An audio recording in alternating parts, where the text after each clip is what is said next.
so sad to make this video. I'm gonna have to play you guys the portion of a very sad Instagram live where Moniece Slaughter and Dollaz came on today, May 12th of 2022, and they talked about the end of Love and Hip Hop. Yes, they talked about the VH1's legendary, long-running, over 10 years, what is it, like 13 years now, running show coming to an end, guys. Sad news. Click the thumbs up button. It helps to trigger the algorithm. More people see the video. That way more people will know that the show is ending. Please click thumbs up. It's free. Leave a comment below. Are you upset that the show is ending? If you don't want the show to end like me, say keep going. If you're happy that the show is ending, say either bye-bye or good riddance. That'll let me know that you want the show to be canceled. The following information is all alleged, but please click thumbs up. Please post a comment below. If you don't want to answer my question, then at least say hi in the comments. If you're not subscribed, subscribe, choose all notifications, and then that way you receive alerts when new videos get posted. And I got some big stuff coming that you won't want to miss. Check this out. Greenlight and EP3 shows and collect a check. EP my own show, NFT, a book, a food truck. Like, now I don't need it, and I'm not coming on for no bullshit. You're not gonna lock me down. I don't give a fuck if it's a 6-month exclusivity. It's not gonna happen. Nah, I don't think. I think on Family Reunion, I think this is a one-off. I don't think this has nothing to do with Love and Hip Hop. I don't. I know that, but you also know that the network has their favorites, and so they make it hard for some, and then they make it easier for others. You're not a network favorite, Moniece. I'm not. Okay. I'm not. I was never allowed to do nothing else. I complained to you about this year after year, and you would snap on me like, "Yo, my nigga, why don't you do that?" And I'm like, I did that, Rich. That's why I'm calling you for the alternative. I did what you said. It didn't work. Yo, I think at the time, this is what I think. I was a fan favorite, but I was not a network favorite. This is what I think. I think that at the time that you were looking to make moves, I think that the show was they were so entrenched in the show that people can't see the end. Right. So now that people can see the end, they can see the end coming. Like, I don't think anybody on this live is dumb. I think we all pretty smart people, right? So when you can start seeing that the end is coming, people start to understand that they can't control you anymore, because now you're starting to witness what's going on, and you're not stupid, and you're starting to see how this is moving. So now it's like, all right, well, if we want her for this, then we have to allow her to do what she needs to do elsewhere, because we are not in a position anymore to provide, or we see the end of the road. And before, when you were trying to do all those things 3-4 years ago, they couldn't see the end of the road because everybody was hot. Right. Everybody was like, oh, Love and Hip Hop's never going to end. This is forever. Why would you want to go do anything else? No, we're not letting you go do anything else. This is forever.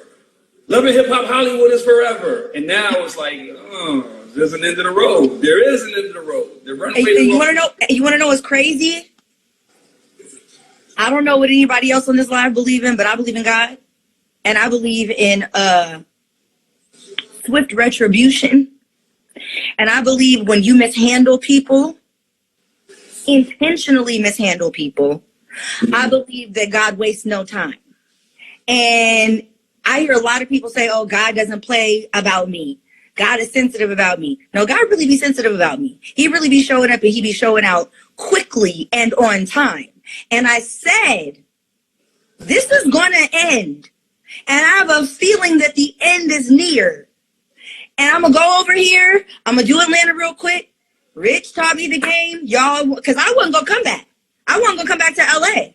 I was in Atlanta doing my album, having nothing to do. I was having a jolly old time. My exclusivity had finally been reworded. All I had to do was sit till September, and I was done, free and clear.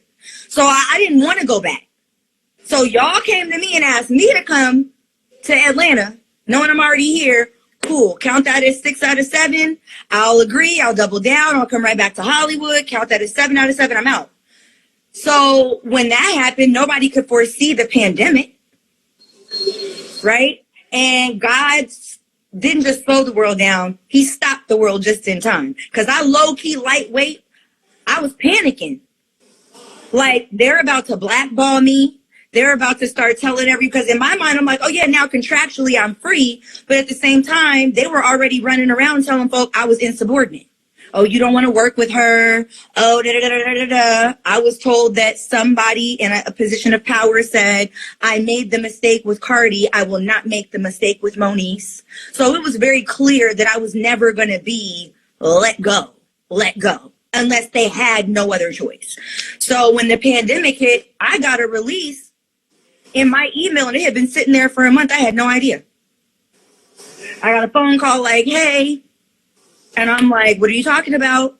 And so I say that to say, like, once the pandemic hit and everything was flipped, switched, turned upside down, I was like, it changed everything.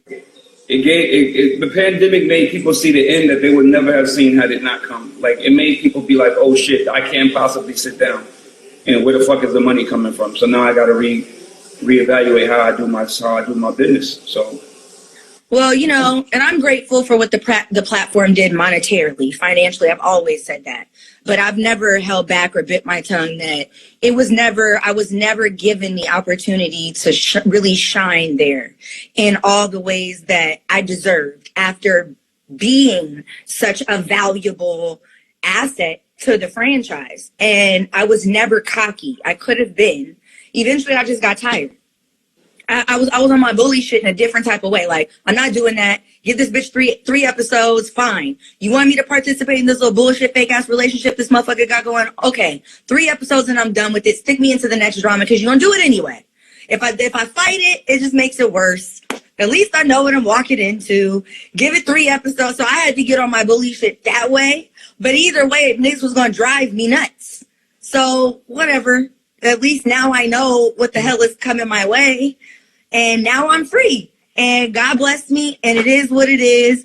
But I know that really I was always curious because, you know, you don't have Omarion anymore. You don't have Masika anymore. You don't have Moniece anymore. You don't have, you know, some of your key players. You don't have Soldier anymore. You don't have Nia anymore. You don't have some of the key players that were like the starting point for, it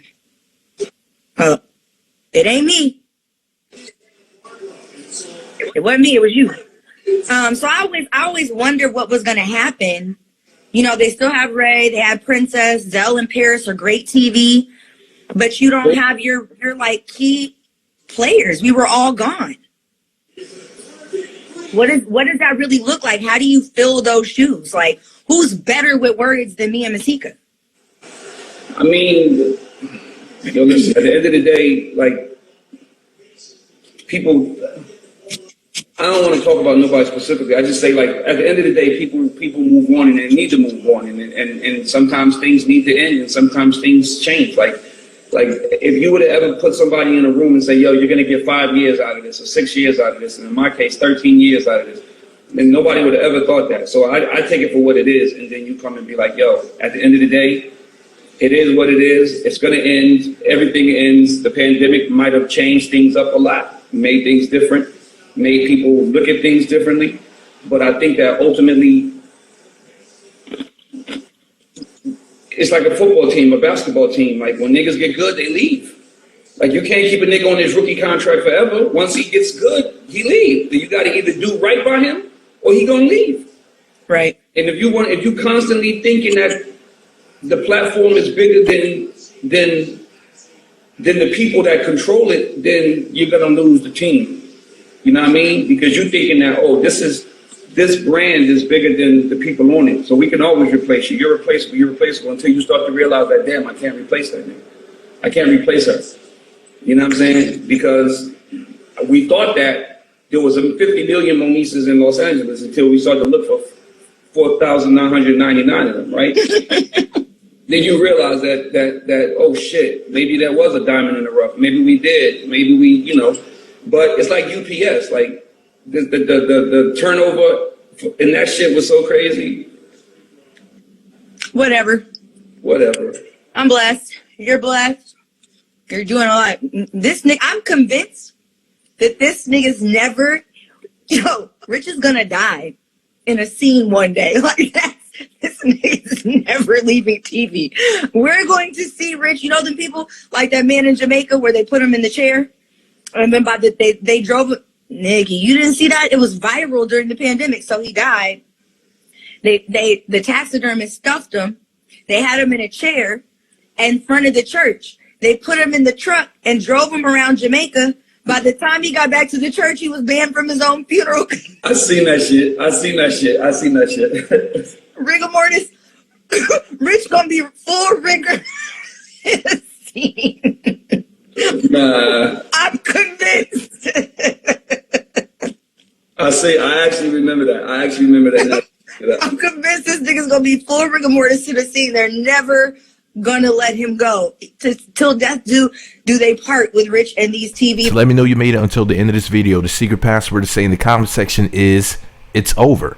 Now remember, this is all alleged. And maybe I misheard what I heard, but do y'all agree with me that they're basically saying that the show is over, that there's not going to be any more Love and Hip Hop, and that's just it? I mean, I talk about Love and Hip Hop more than I talk about anything, because there's a lot of beautiful women with really huge butts. So, you know, y'all know I love to tune in and have my eyes bulging out, the cheeks walking by on screen and everything. I'm looking like Gilly the Kid, looking like I had a thyroid problem. The point is this, though, guys, and I'm not making fun of anybody with a thyroid problem. Shout out to people with shout out to thyroids, period. Shout out to Gilly the Kid. He has nothing to do with this video other than, anyways, look. What do you guys think about the show ending? Is that bad news or is that great news? Some of y'all hate Aunt Mona. Some of y'all think that Aunt Mona is the devil. I think that she is a wonderful human being. I think that I thanked her on her live tonight. She was talking to Judge Lynn Toiler, however you pronounce her name. She's beautiful too. Shout out to Judge Lynn. She's fine as hell. And I think she might have talked with Dr. Ish tonight. But I know she definitely talked to Judge Lynn Toiler, because I was there and I was talking to Aunt Mona in the comment section and everything. And I was like, you know, I basically told her flat out, thank you for the opportunities that you created for people in music and in television. You know, we need to give her roses. I don't care what y'all have to say. Well, I do care. But I disagree with anybody who thinks that Aunt Mona is this terrible person, like Charlemagne the God from Power 105's The Breakfast Club, talking about Aunt Mona is Mona Scott Young is the devil. No, she's not. I think she's a great person who's done wonders for a lot of people's lives and careers. I don't think she exploited anybody. I think people exploit themselves. And if you look at shows like Love and Hip Hop, you know who never ever looked bad on Love and Hip Hop? I can name people, starting with LaBrittany Franklin from Love and Hip Hop Hollywood. She came out looking like a whole angel, right along with Rashida Frost from Love and Hip Hop Atlanta. Lyrica Anderson from Love and Hip Hop Hollywood. She didn't look bad on the show. She didn't always look good, but she didn't look bad either. Or I could talk about shows like Black Ink Crew. Young Bay never looked bad, right along with, of course, my girl Melody Mitchell.